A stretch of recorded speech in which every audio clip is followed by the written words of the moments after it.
Inihahanda na ng Department of Health ang mga ihahaing kaso laban sa mga nasa likod ng paggamit ng Fabunan antiviral injection bilang lunas sa COVID-19. Narito ang report ni Aiko Miguel. Isinusulong ng ilang grupo lalo na sa social media ang paggamit ng Fabunan antiviral injection o FAI bilang lunas umano sa COVID-19. Naniniwala ang mga ito na sa paggamit ng FAI ay mapoprotektahan umano ang isang tao sa nakamamatay na sakit. Sa isang pahayag ni Undersecretary Maria Rosario Vergere, inihahanda na anya ng DOH ang kasong ihahain laban sa mga responsable sa paggawa ng Fabunan antiviral injection, lalo na't wala itong Certificate of Product Registration o CPR mula sa FDA. Nag-issue na rin anya ng cease and desist order ang FDA laban kay Fabunan.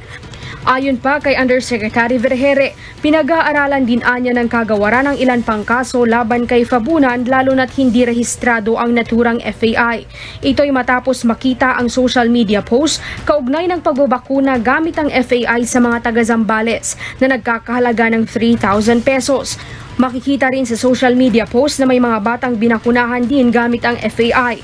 Batay sa FDA number 2018-163, iligal ang pagmanufacture, pagbenta, pamamahagi at pag-advertise ng isang gamot, bakuna o anumang health product na hindi rehistrado at hindi dumaan sa pagsusuri ng health authorities upang matiyak na ligtas itong gamitin ng publiko. Aiko Miguel, UNTV News and Rescue. Diyos ang aming sandigan, serbisyo publiko ang aming pinahahalagahan.